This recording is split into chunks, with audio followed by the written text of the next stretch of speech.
पे तो सिर्फ पतंग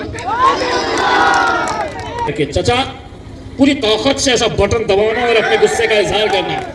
मेरा हिसाब मेरा रब करने वाला है।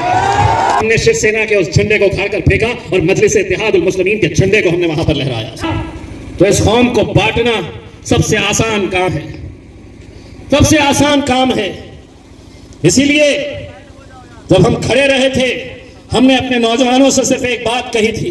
लोग कहते थे कि इम्तियाज भाई, एमएलए का इलेक्शन तो छोटा होता है, एमपी के इलेक्शन के अंदर 24 लाख वोटर्स, इतने सारे पोलिंग बूथ, इतने सारे गांव कैसे जीतेंगे।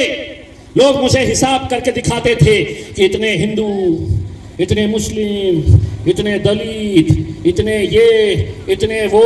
मैं उनको बोलता था, तेरा हिसाब तू यहीं पे जमीन पे कर, मेरा हिसाब मेरा रब करने वाला है, मेरा रब करने वाला है। और अल्हम्दुलिल्लाह 48 सालों के बाद वो मंजर सोचिए कि जब हमने शिवसेना के उस झंडे को उखाड़ कर फेंका और मजलिस इत्तेहादुल मुस्लिमीन के झंडे को हमने वहां पर लहराया।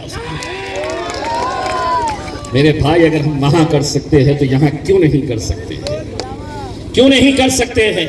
सिर्फ आपको यह अहद करना है, उनको यह बताना है कि अगर मजलिस चाहती तो 50 सीटें लड़ सकती थी, 100 लड़ सकती थी, 200 लड़ सकती थी, लेकिन हमने तो चंद सीटें, और वो सीटें जहां पर हमारा अख्तियार है, हमारा अधिकार है कि हम वहां से हमारे नुमाइंदे को हम ऐवान के अंदर भेजेंगे।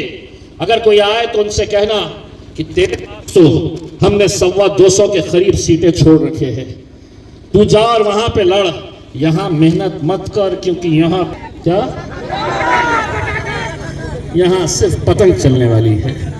तो मेरे भाई, मैं इस यकीन के साथ जाना चाहता हूं, यहां के बुजुर्गों की दुआओं के साथ, यहां के नौजवानों के जोश और जज्बे के साथ मैं यहां से रुखसत होना चाहता हूं, इस यकीन के साथ कि इंशाअल्लाह 11 तारीख के दिन आप लोग अपने घरों से बाहर निकलकर सुबह सुबह के वक्त में ही आप अपना कीमती वोट सरवर आलम साहब, पतंग की निशानी 5 नंबर का बटन है, 5 नंबर के बटन के ऊपर छोटे छोटे बटन रहते हैं।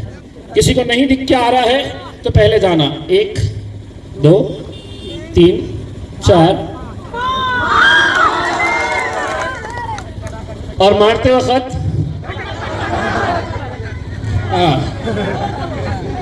और बाहर निकलने के बाद किसी को बोलना नहीं कि मैंने क्या किया, बोलना अंदर मैंने खटाखट करके आ गया है, समझ जाएंगे कि खटाखट क्या है। बोलना हमारे साथ गद्दारी की गई थी, अब हम बदला निकालेंगे इंशाअल्लाह इंशाअल्लाह इंशाअल्लाह। मेरे भाइयों, जाते जाते फिर एक मर्तबा वो नारा जिससे मेरा और आपका रिश्ता बनता है, जिससे हम सब का रिश्ता बनता है। मेरे भाई, जब भी तुम पर हमला किया जाएगा, जब भी तुम्हें निशाना बनाया जाएगा, तो ये पूछा नहीं जाएगा कि तुम किस मसलक से ताल्लुक़ रखते हैं, किस फिरके से ताल्लुक़ रखते हैं। तुम्हें यही सोचकर निशाना बनाया जाएगा कि तुम मुसलमान है, नबी की उम्मत है।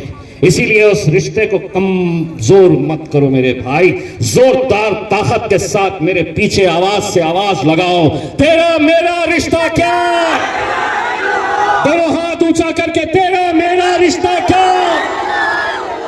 इंशाअल्लाह कल असदुद्दीन अवैसी साहब के जलसे के अंदर मैं भी आऊंगा, असद साहब भी आएंगे, और जो बचा कुचा है कल ठुकाई करेंगे। बहुत बहुत शुक्रिया।